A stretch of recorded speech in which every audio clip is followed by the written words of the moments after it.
शिरडी वाले साईं बाबा सबका मालिक एक, जिससे भी मिलते सबका मालिक एक है बेटा। सब पे कृपा करने वाला है, सभी जीवों पे दया दिखाने वाला है, सभी जीव जंतुओं का मालिक एक है। तो वह गहरी शांति का अनुभव उनके शिष्य जो करा करते थे। तो उनका एक भगत शिरडी साईं वालों का उसे अवसर मिला निरंकारी मिशन के एक संत समागम में जाने का। पास में विशाल संतों का जब जन समूह सैलाब उमड़ रहा था, उसने पूछा आखिर ये कौन लोग हैं? कह रहे ये निरंकारी हैं। कह रहे जी ये सत्संगी हैं। कहाँ जा रहे हैं जी? सत्संग करने। तो वो कहते ये तो मेरे गुरु भी कहा करते थे कि सत्संग करो। वो चला जाता है और सत्संग को श्रवण करता है। वो सत्संग को सुनता है। सुनने के बाद वहाँ उसे पता चलता है कि मालिक निरंकार है, उसका कोई रूप रंगाकार नहीं। तो वो सोचता है मेरे मालिक का तो रूप है, अर्थात साईं का तो रूप है, तो कहीं मैं गलत तो नहीं कर रहा। तभी वो गहरी चिंता में डूबा हुआ होता है। एक बुजुर्ग महात्मा तभी उसके पास आते हैं। कह रहे बेटा क्या कारण है? कह रहे यहाँ जो अभी वचन आए, कह रहे परमात्मा निराकार है, जिसका कोई आकार नहीं, रूप नहीं, रंग नहीं, अथाह है, अजर है, अमर है, अविनाशी है। तो क्या मैं गलत हूँ? क्या मेरी भक्ति गलत है? तो वो कहते हैं बेटा गलत नहीं, बस सोच का अंतर है। साईं वाले भी यही सिखाते थे, शिरडी साईं, कि सबका मालिक एक है, सभी एक के संतान हैं, सभी के साथ प्रेम करो। कोई दुर्वैत की भावना है ही नहीं, दूरी की भावना। और यही निरंकारी मिशन के अंदर भी बात इंसानियत की सिखाई जा रही है, बात प्यार की सिखाई जा रही है कि प्यार से रहना है, प्यार से बर्ताव करना है। क्योंकि जो मालिक है, जो क्रिएटर है सारे संसार का, होल यूनिवर्स का जो स्वामी हैं, जिन्हें हम प्यार से भिन्न भिन्न नामों से पुकारते हैं, जैसी जिसकी श्रद्धा होती है वैसी परमात्मा की भावना, परमात्मा की मूर्ति वो देखता है। तो आओ संत महात्माओं, वो कह रहे बात सोच की है कि परमात्मा निराकार भी है और ये अवतरित होता है तो साकार के रूप में भी प्रकट हो जाता है। तो कहा कि जब जब होए धर्म की हानि, बाढ़े पाप और असुर वाणी, तब तब धरे प्रभु मनु शरीरा, हरने संतों की पीड़ा।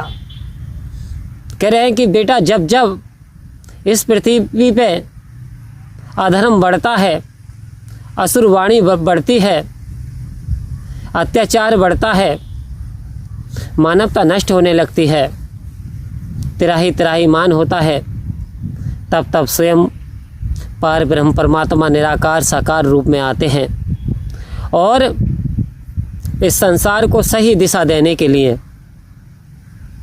इस संसार को सही दिशा देने के लिए आते हैं। लेकिन जो मान गए उनके वचन को, उनका बेड़ा पार हो गया। क्योंकि कहा कि आए की तो कदर न जाने, आए की तो कदर न जाने, मड़ियों पे दीप जलाते हैं, कहे अवतार आज भी मूर्ख जिद अपनी मनवाते हैं। कह रहे जब आए थे तो कदर नहीं जानी, इज्जत नहीं जानी, उनके वचनों पे नहीं चले। क्या किया? देखिए क्या किया महावीर जी के साथ में। भगवान महावीर के कानों में कीलें ठुकवाई गई। इतने से सुकून नहीं हुआ, कीलें ठुकवाई गई। प्रभु ईसा मसीह को सूली पे चढ़ा दिया। सूली पे इतनी यातनाएं दी गई। तो कह रहे हैं ये संसार है। जब भगवान श्री राम आए तो उन पर भी लोगों ने बहुत सारी उंगलियां उठाई और ना जाने क्या क्या कह करके पुकारा। जब भगवान श्री कृष्ण आए तो बहुत सारे लोग उन्हें भी गलत समझने लगे, लेकिन उनकी लीला को नहीं जाने। कुछ लोग तो यहाँ तक कहते हैं कि भगवान थे तो गोपियों के वस्त्र क्यों उठा लेते थे। ये एक तुच्छ बुद्धि का काम है। बस इसलिए उठाते थे ताकि उन्हें ये प्रेरणा मिल सके कि आप जल के अंदर भी स्नान कर रही हो तो निर्वस्त्र होकर के स्नान मत करिए, क्योंकि जल के अंदर भी परमात्मा का वास है, जल देवता है, और आप निर्वस्त्र होकर के नहा रहे हो। तो शिक्षा देना चाहते थे। कह रहे हैं जो शिक्षाओं पे चल गया उसका बेड़ा पार हो गया। इधर ऋग्वेद जो कि सबसे प्राचीन वेद है, अर्थवेद, सामवेद, ऋग्वेद, यजुर्वेद, लेकिन ऋग्वेद के अंदर भी ये स्पष्ट रूप से वर्णित है, एकम ब्रह्म द्वितीय नास्ति, ये इंसानों एक ईश्वर है, कोई दूसरा नहीं। जिस प्रकार से 1000 आप घड़े जल के भर के रख दीजिए और आपको क्या आश्चर्य होगा, देखेंगे आप दोपहरी के समय तो सूर्य की जो छाया है, सूर्य जो चमक रहा होगा प्रत्येक घट के अंदर चमकेगा। यानी घड़े के अंदर सूर्य हर घड़े के अंदर समान रूप से चमकेगा, चाहे आप 2000 रख दो, 5000 रख दो। लेकिन क्या 5000 सूर्य हैं? क्या 2000 सूर्य हैं? क्या अनगिनत हैं? सूर्य तो एक है।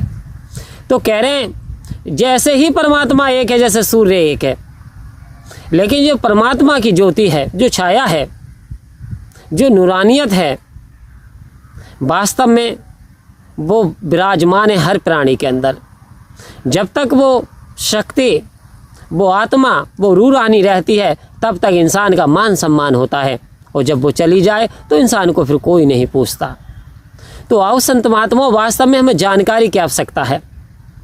यदि हमें ये जानकारी हो गई कि हमारे बनाने वाला मालिक एक है, दुनिया की रचना करने वाला एक है, चाहे हम भिन्न भिन्न नामों से पुकारते रहें, क्योंकि ईसाई कहते हैं गॉड गॉड, अंग्रेज गॉड गॉड कह के पुकारते हैं, और सनातनी हिंदू धर्म में भगवान कृष्ण के रूप में पुकार रहा है, कोई कन्हैया कह करके, कोई राम कह करके, किसी न किसी प्यार में गोविंद, राधे राधे, यानी सब आस्था और विश्वास के अनुसार, लेकिन भिन्न भिन्न प्रकार के नामों से पुकार लें, लेकिन परमात्मा तो आपकी सुन रहा है ना।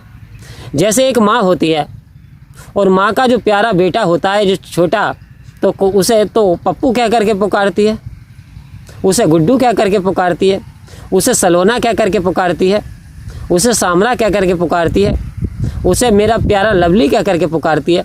अनगिनत तो माँ उसे नाम दे देती है, लेकिन बच्चा तो मुस्कुराता है, बच्चा तो जो सहजता, सरलता, प्यार का भूखा है। तो कहने का तात्पर्य हमारे भाव इंसानियत वाले हो जाएं।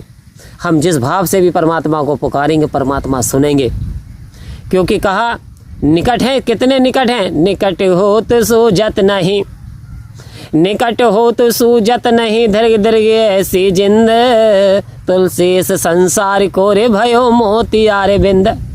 कह रहे परमात्मा बहुत निकट है, हमारे मनों की वाणियों को सुनता है, हमारी भावनाओं को जान लेता है, क्योंकि हमारी भावनाएं उससे छिपी नहीं हैं। अंतर्यामी इसलिए बताया गया है कि तेने काल है सत्य तू, मिथ्या है संसार, घट घट वासी है प्रभु, अविनाशी करतार, दया से तेरी हो सभी, भव सागर से पार, निराकार साकार तू, जग के पालनहार। कह रहे बेअंत महिमा तेरी, ये महिमा ही है, ये महिमा ही है। संत महात्माओं, आपको एक पवित्र स्थान पर ला करके बैठाल दिया। यदि आप सत्य की महिमा ना जानते, यदि सतगुरु की आप पे कृपा ना हुई होती, तो आप शराब पी रहे होते, आप जुआ खेल रहे होते, आप परस्त्री गमन कर रहे होते, आप किसी पे छींटा कसी कर रहे होते। लेकिन जब आपने सत्य को जान लिया कि मैं बुराई करूं तो करूं किसकी, मैं बुरा बोलूं तो बोलूं किसकी, हर घट मेरा साइयाँ सूनी सेज ना कोई। आओ संत महात्माओं, तो ये दृष्टि जो सतगुरु के द्वारा, जब सतगुरु कृपा करते हैं तो संसार में से हमारी उंगली पकड़ करके और एक उत्तम पावन स्थान पर बैठाल देते हैं, एक सत्य की गंगा में गोते लगा देते हैं। और आज सतगुरु की कृपा से इस जीव आत्मा ने सत्य की गंगा में डुबकी लगा ली, तो वास्तव में ये मुक्त हो गई, आवागमन के बंधनों से छुटकारा मिल गया। तो सबका मालिक एक है, सभी के साथ प्यार करना है, प्यार से रहना है और इंसानियत को निभाते चले जाना है। परम प्यार से बोलिए धन्यवाद जी।